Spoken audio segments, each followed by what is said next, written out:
The text message from my son lit up the screen at 2:17 a.m., a stark blue-white glare in the oppressive darkness of my bedroom.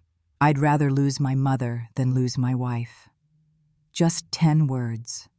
10 words that functioned with the brutal efficiency of a guillotine, severing a lifetime of memories, of scraped knees, of bedtime stories, of a love I had believed to be as immutable as the tides. 3 days before, his wife, Chloe, had shoved me. It wasn't a moment of fleeting anger. It was a calculated act of violence. We were in my kitchen, the one with the Italian marble countertops I had chosen with my late husband, Richard. The late afternoon sun was streaming through the bay window, illuminating dust motes dancing in the air, a deceptively peaceful scene. Chloe had been complaining about the caterer I'd suggested for an upcoming charity gala. Her voice, a high, brittle thing, had escalated until it was a shrewish whine. When I calmly suggested we could find someone else, she had turned, her eyes narrowed into venomous slits. "You always think you know best, don't you, Eleanor?" she'd spat, and with a sudden vicious push, I was sent stumbling backward. My hip struck the sharp edge of the counter with a sickening crunch. The fall fractured my wrist as I tried to break it, the snap echoing in the cavernous kitchen. A deep, bloody gash opened above my eyebrow. My son, Michael, had been standing by the French doors, scrolling through his phone. He had watched the entire thing unfold, his face a mask of passive indifference. He said nothing. He didn't move to help me, didn't reprimand his wife. He just stood there as if watching a mildly interesting television program. So I said nothing. I pulled myself up, the pain in my wrist a white-hot scream, and retreated to the solitude of my room, the silence between us more damning than any shout.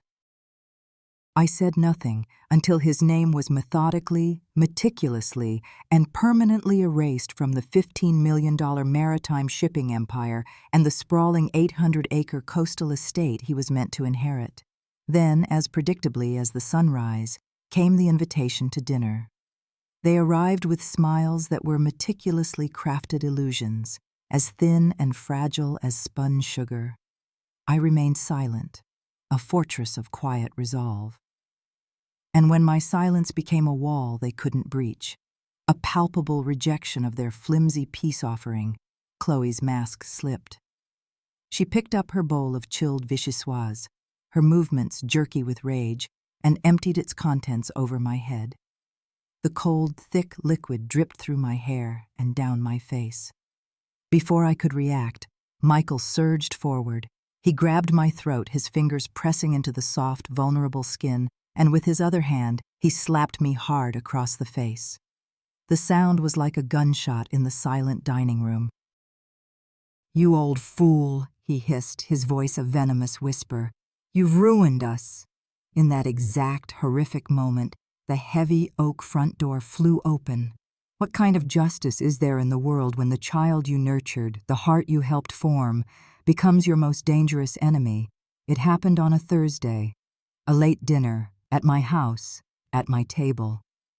The table Richard and I had bought on our honeymoon in Tuscany, its surface scarred with the history of 1,000 family meals. I'd spent the afternoon preparing his favorite meal from childhood, pan-seared scallops with saffron risotto, a dish he used to beg for on his birthdays. I'd opened a bottle of Sancerre I'd been saving for a special occasion. It was supposed to be an olive branch, a desperate, perhaps foolish, attempt to reclaim something normal from the wreckage. I had hoped, with a mother's stubborn optimism, that the storm had passed, that Chloe's volatile temper had subsided, that maybe, just for one single blessed evening, I could let down my guard. She arrived in 4-inch stilettos and a silk dress that shimmered under the chandelier, an outfit more appropriate for a gala than a quiet family dinner. It was a statement, a declaration that she was not here to make peace, but to conquer. Michael followed in her wake, his smile strained, a man walking a tightrope of his own making. He handed me a bottle of cheap champagne I hadn't asked for, a gesture so thoughtless it was an insult. He kissed the air beside my cheek, his lips never making contact, and asked if everything was ready. The tension at the table was a physical presence, thick enough to carve. Chloe pushed the perfectly seared scallops around her plate with the tines of her fork, the rhythmic metallic tapping a clear signal of her profound impatience. It was a sound designed to unnerve, and it was working. Michael was glued to his phone, his thumbs scrolling endlessly through some digital world that was more important than the woman who gave him life sitting opposite him. I tried to bridge the chasm of silence. I asked about the new sailboat they were supposedly buying, a 40-foot Beneteau. I mentioned a documentary I'd watched about deep-sea exploration, thinking it might pique his interest in the family business. My words were like stones dropped into a well. They fell and made no sound. Finally, Chloe pushed her plate away with a sigh of theatrical boredom. "Does it ever get exhausting?" she asked, her tone deceptively casual. "Playing the matriarch?" My hand, halfway to my wine glass, froze in midair. I set the glass down with a soft click. "I'm not sure what you mean, Chloe." A cold, mirthless laugh escaped her lips. "This house, the business, Michael's career. You orchestrate everything, pretending this is still your kingdom. It's pathetic, really." A lonely old woman clinging to power. I looked at Michael, a silent plea in my eyes. Say something. Defend me. He wouldn't meet my gaze. He just stared intently at the glowing screen of his phone, a muscle twitching in his jaw. I kept my voice even, a lifetime of practice in maintaining composure under pressure. "This is my home, Chloe. Richard and I built it together, and I am trying to be kind." She smirked, a cruel twisting of her perfectly painted lips, and picked up her wine glass. "You want kind?" In one fluid, contemptuous motion, she flung the crisp, white Sancerre into my face. It drenched my silk blouse and stung my eyes. I gasped, a strangled sound of shock and humiliation, reaching for a napkin as the chair scraped loudly behind me. Before I could even wipe the wine from my chin, I felt it, a sharp, stinging slap from my own son. The same hand I once held to help him take his first steps, the same hand that had clung to mine on his first day of school, now struck my cheek without a flicker of hesitation. "Stop it," he seethed, his face a mask of fury. "You're ruining everything." I didn't scream. I didn't cry. Some part of me, deep inside, simply broke and fell away. I stood up, the wine dripping from my chin onto the priceless Persian rug, and walked out of the room. Behind me, I could hear Chloe's triumphant, cackling laughter. Michael didn't follow. He didn't call my name. In the stark, unforgiving light of the guest bathroom mirror, I saw a woman who looked 10 years older than she had that morning. A raw, red mark, the imprint of my son's hand, was blooming on my cheek. I cleaned my face in a profound, echoing silence, not because I was afraid, but because there was absolutely nothing left to say. Later that night, the message arrived, the final, brutal punctuation to a day of horrors. "I'd rather lose my mother than lose my wife."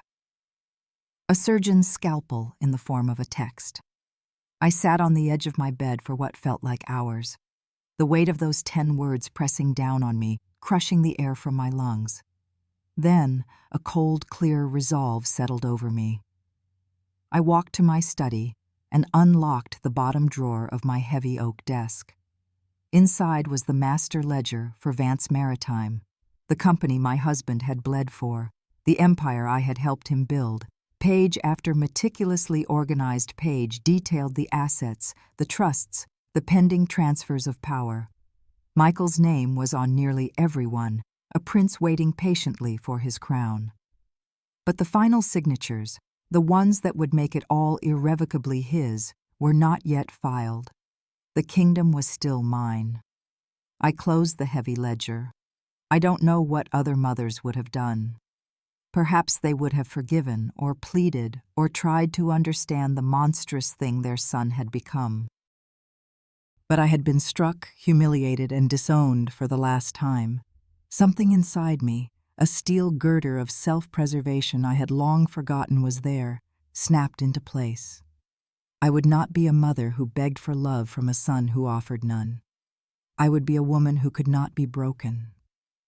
And if you're out there listening, if you've ever been made to feel small and insignificant in the very home you built, I ask you this: how long will you continue to share a table with people who have already decided you are worthless? Because that was the last night I allowed someone else to define my value. And it was the first night I remembered exactly who I was. The next morning, I was up at 5, before the sun had even begun to hint at its arrival. My cheeks still throbbed with a dull, persistent ache, but I didn't look in the mirror. I didn't want to see the physical evidence of my son's betrayal. I went straight to my study and sat down at the mahogany desk where my late husband had built an empire from a single rusty fishing trawler. I pulled out the ledger again, spreading the documents across the polished surface under the warm glow of the desk lamp. Land titles for the coastal properties, investment portfolios, trust agreements. Michael's name was printed everywhere, a constant, painful reminder, always next to the phrase, pending beneficiary. A few preliminary forms had been signed, but nothing, absolutely nothing, had been filed with the state. The final transfer packet was in a sealed blue folder, untouched, unsigned, and entirely within my control. I picked up the landline, its weight solid and comforting in my hand, and dialed a number I hadn't called in 15 years. Arthur Finch answered on the second ring, his voice as crisp and precise as I remembered. He had been a junior partner at the prestigious law firm my husband had used, a quiet, intensely sharp man who never wasted a single word. Now he ran his own small, discreet practice in the old part of town. I told him I needed to revise my entire estate plan. Not next week. Today, he didn't ask why. He simply said, "My office. 10:15. His office was located above a quiet, dusty bookstore, filled with the comforting scent of old paper and leather. There was no receptionist, just a ticking grandfather clock in the corner. He opened the door himself, his square glasses perched on his nose.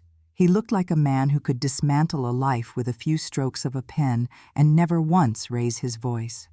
I handed him the heavy ledger and the sealed blue folder.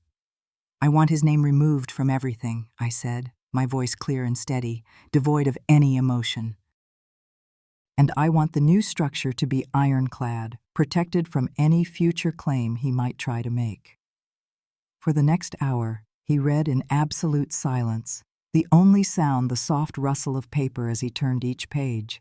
He made brief, cryptic notes on a yellow legal pad. Finally, he closed the folder and looked at me over the rim of his glasses. "It's all yours, Eleanor. Nothing has been finalized. We can revoke it all.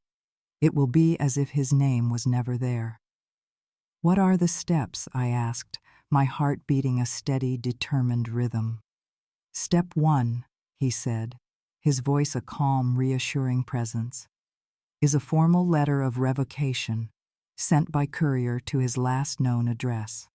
Step 2, we establish a new, irrevocable trust with a purpose you will define. Step 3, we designate a new beneficiary for that trust immediately." "Do it," I said, the words tasting of freedom. "All of it." I left his office with a draft of the revocation letter in my purse and a strange, quiet calm settling in my chest. Back home, in the silent, cavernous house, I took every document bearing Michael's name and laid them out one by one on the long dining room table, a map of my own misguided love and his profound betrayal.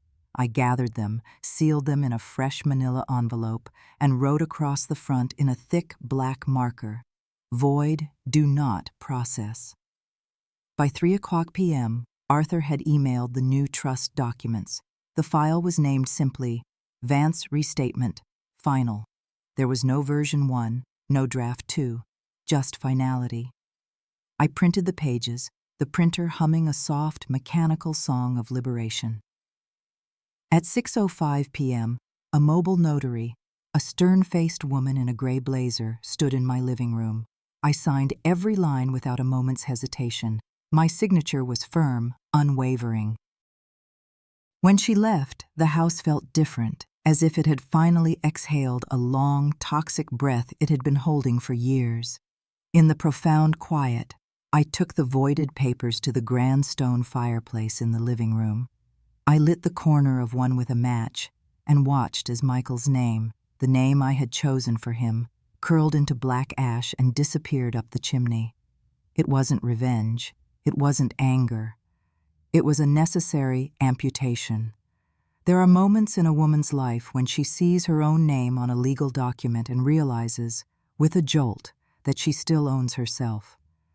That was the moment I stopped being a mother, waiting for a son's love, and became a woman reclaiming her life. By Saturday morning, it was all done. Signed, witnessed, notarized, and sealed. The new estate plan, a testament to my newfound freedom, was locked away in my study.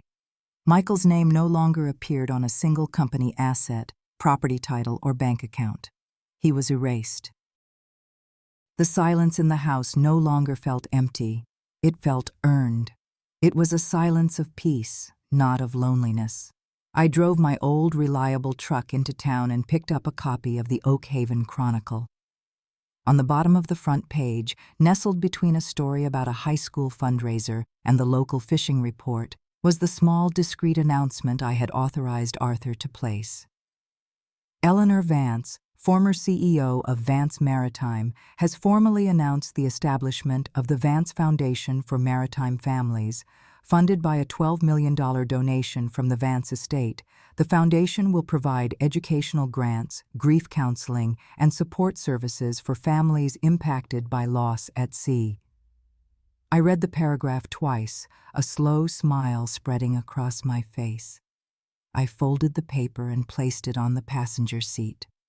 On the way home, I drove the long way, along the coastal road, the salt spray misting my windshield.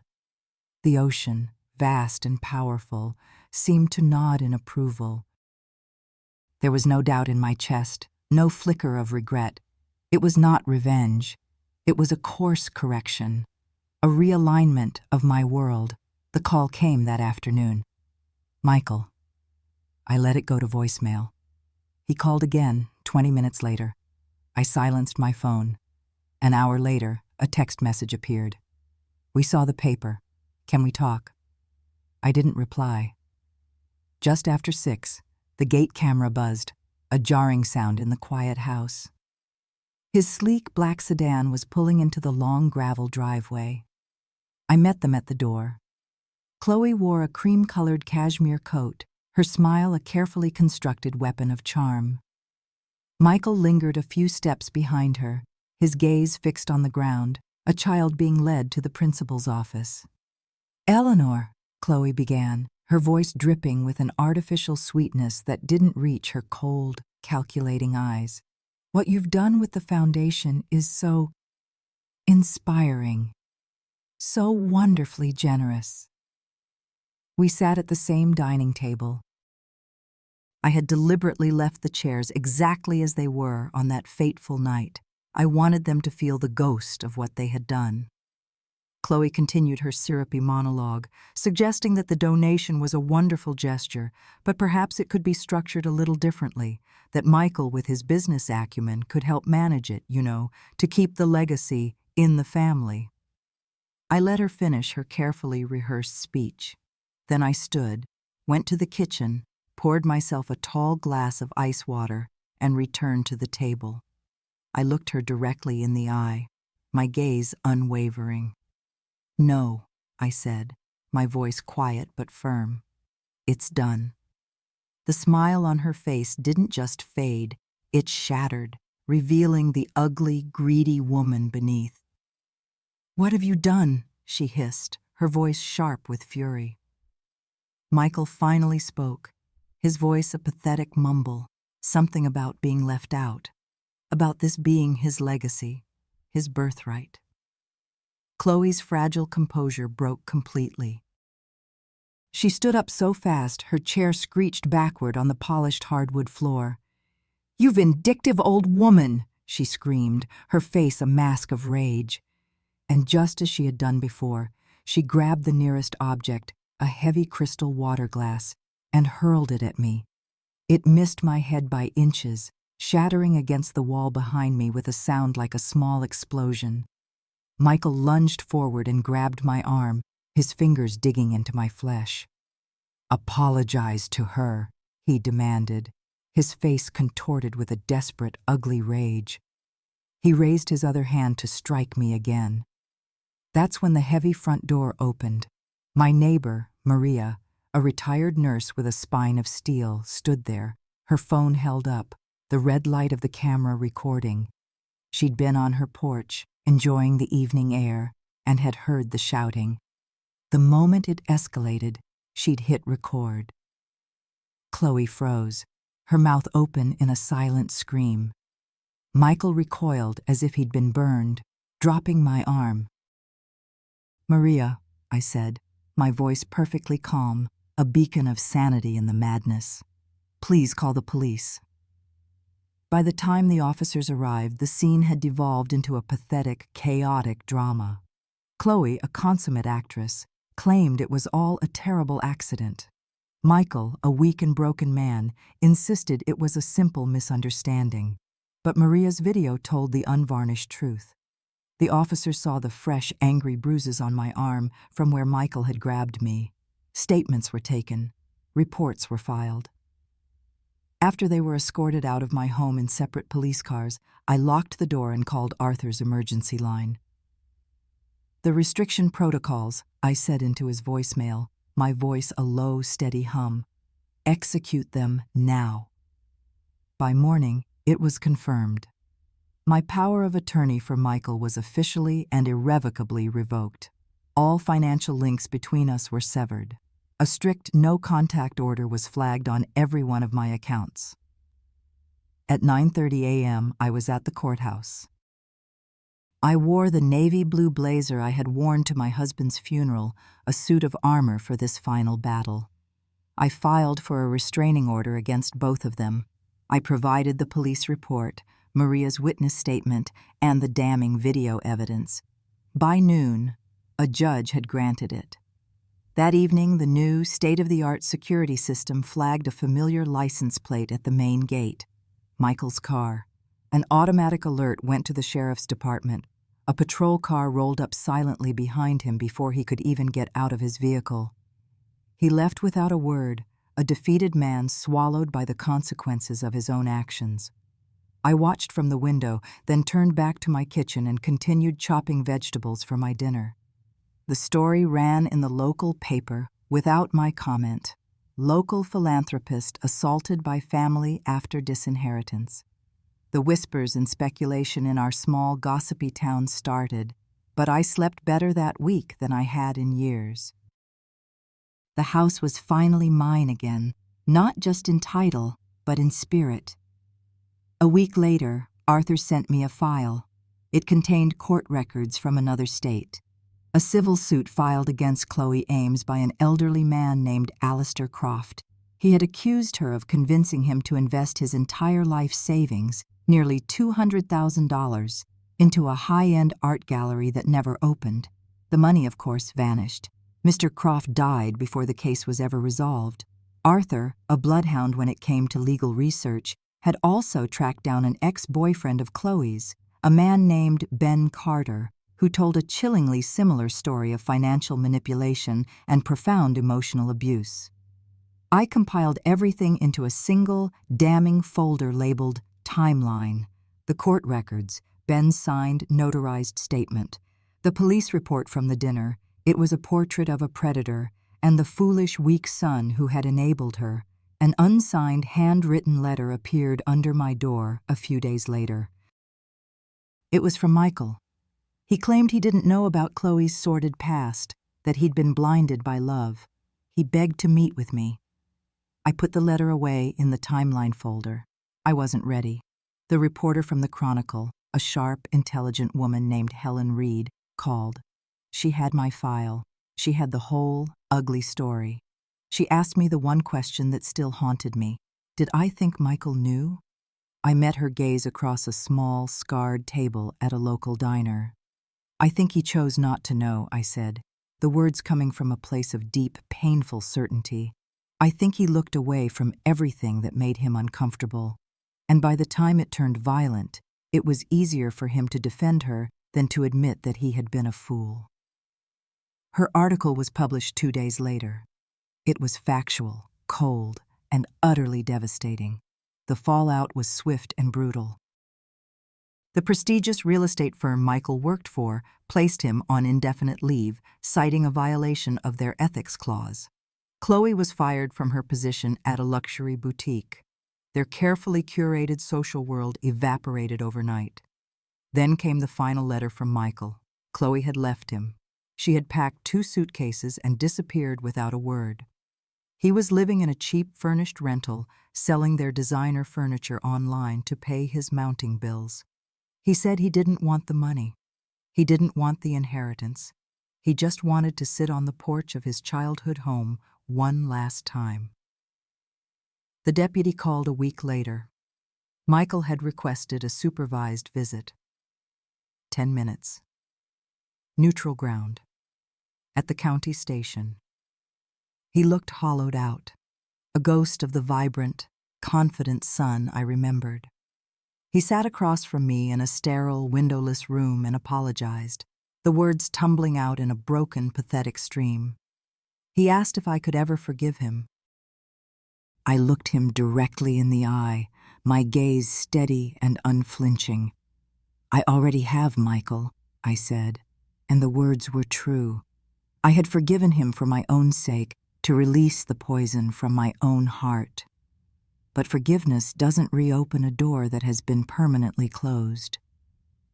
The deputy knocked on the door. Our 10 minutes were up. He stood, whispered a hoarse, "Thank you for coming," and walked away. I never saw him again.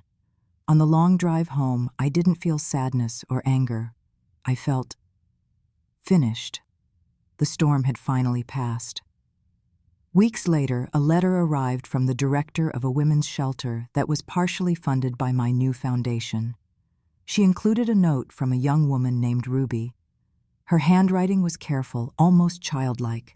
She wrote that for a long time. She thought she was the problem. But then someone told me, she wrote, her words a balm to my own wounded soul, that some people only love the version of you that makes them feel powerful. Thank you for giving people like me a quiet place to grow. I took that letter to the old, weathered bench overlooking the sea, the one my husband had built and my son had helped paint so many years ago. The wind was soft, moving through the tall pines that lined the cliff.